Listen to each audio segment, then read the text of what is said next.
Samajwadi party के दिग्गज नेता और पूर्व सांसद आजम खान को एक बेहद पुराने और विवादित केस में बड़ी राहत मिली है। रामपुर की एमपी एमएलए कोर्ट में उन्हें बाइज्जत बरी कर दिया है।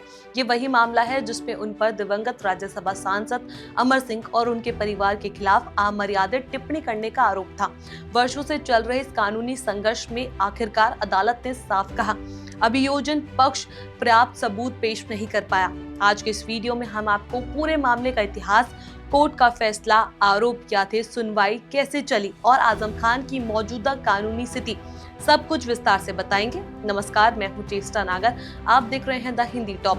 समाजवादी पार्टी के वरिष्ठ नेता आजम खान बीते कई सालों से लगातार कानूनी मामलों का सामना कर रहे हैं, लेकिन इन सब के बीच उन्हें रामपुर की एमपी एमएलए कोर्ट से एक बड़ी राहत मिली। अदालत ने उन्हें उस मामले में बरी कर दिया है जिस पर उन पर दिवंगत राज्यसभा सांसद अमर सिंह और उनके परिवार के खिलाफ अमर्यादित टिप्पणी करने का आरोप लगाया गया था। ये मामला आज से नहीं बल्कि साल 2018 से चल रहा था। 6 साल से अधिक समय तक इस केस में लगातार सुनवाई और बहस होती रही और अब जाकर अदालत ने साफ किया है कि इस मामले में अभियोजन पक्ष कोई पुख्ता सबूत नहीं दे पाया। इस पूरे मामले की शुरुआत 23 अगस्त 2018 से होती है। उस समय आजम खान रामपुर स्थित अपनी जोहर यूनिवर्सिटी में एक निजी टीवी चैनल को इंटरव्यू दे रहे थे। इस इंटरव्यू के दौरान उन्होंने अमर सिंह और उनके परिवार, विशेष रूप से उनकी बेटियों के बारे में कुछ आपत्तिजनक बयान दिया। जैसे ये बात मीडिया और राजनीतिक गलियारों में फैली, विवाद बढ़ गया। अमर सिंह ने इस टिप्पणी को अपनी प्रतिष्ठा, गरिमा और परिवार के खिलाफ हमला बताते हुए इसे गंभीरता से लिया। उन्होंने तुरंत लखनऊ के गोमती नगर थाना में आजम खान के खिलाफ एफआईआर दर्ज कराई। हालांकि बयान रामपुर में दिया गया था, इसलिए कुछ समय बाद ये मामला कानूनी प्रक्रिया के तहत रामपुर के अजीम नगर थाने में ट्रांसफर कर दिया गया। पुलिस ने इस मामले की जांच शुरू की, गवाहों के बयान दर्ज किए और फिर कोर्ट में चार्जशीट दाखिल की गई। इसके बाद मामला एमपी एमएलए कोर्ट में ट्रायल के लिए चलाया गया। लंबे समय तक इस केस की सुनवाई चलती रही। कई बार गवाहों के बयान हुए, कई दस्तावेज पेश किए गए और दोनों पक्ष, अभियोजन और बचाव की तरफ से दलीलें दी गई। मंगलवार को इस केस में अंतिम बहस पूरी हुई, जिसके बाद अदालत ने शुक्रवार को फैसला सुनाने का दिन निर्धारित किया। चूंकि आजम खान पहले से ही एक अन्य केस में जेल में बंद है, इसलिए अदालत ने उन्हें व्यक्तिगत रूप से पेश होने के लिए तलब किया। लेकिन स्वास्थ्य स्थितियों और सुरक्षा कारणों के चलते आजम खान वीडियो कॉन्फ्रेंसिंग के माध्यम से पेश हुए। अदालत ने दोनों पक्षों की दलीलों को ध्यानपूर्वक सुना और सारे दस्तावेजों और बयानों को विश्लेषण किया। जब फैसला सुनाया गया तो स्पष्ट रूप से कहा गया कि अभियोजन पक्ष यानी कि प्रोसिक्यूशन आजम खान के खिलाफ लगाए गए आरोपों को साबित करने के लिए पर्याप्त और ठोस सबूत नहीं दे पाया। अदालत ने कहा कि किसी भी आपराधिक मामले में सबूतों की मजबूती सबसे अहम होती है। केवल आरोप लगाने या बयान देने से अपराध साबित नहीं होता।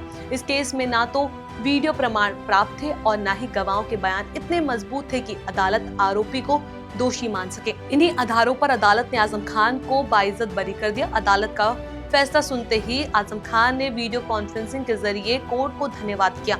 इस फैसले की खबर बाहर आते ही समाजवादी पार्टी के कार्यकर्ताओं में खुशी की लहर दौड़ गई। उनके समर्थकों ने इसे न्याय की जीत बताया और कहा कि आजम खान के खिलाफ कई केस ऐसे दर्ज है जो राजनीतिक बदलाव की भावना से दर्ज किए गए हैं। इस फैसले के बाद सबसे बड़ा सवाल ये है कि क्या इस बरी होने का असर उनके अन्य मामलों पर पड़ेगा। कानूनी विश्लेषकों की माने तो हर मामला अलग होता है और हर अलग सबूत पर आधारित होता है, इसलिए ये जरूरी नहीं कि इस केस का फैसला अन्य मामलों में भी राहत दिलाए। लेकिन पार्टी और समर्थकों के बीच ये संदेश जरूर जाता है कि आजम खान को लगातार फंसाने की कोशिशें हो सकती है और अदालतें अब सही तथ्यों के आधार पर निर्णय दे रही है।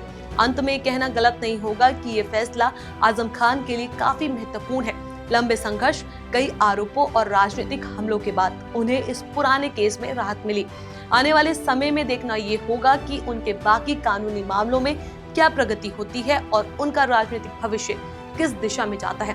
तो आजम खान को आखिरकार उस विवादित टिप्पणी वाले मामले में कोर्ट ने बाइज्जत बरी कर दिया है।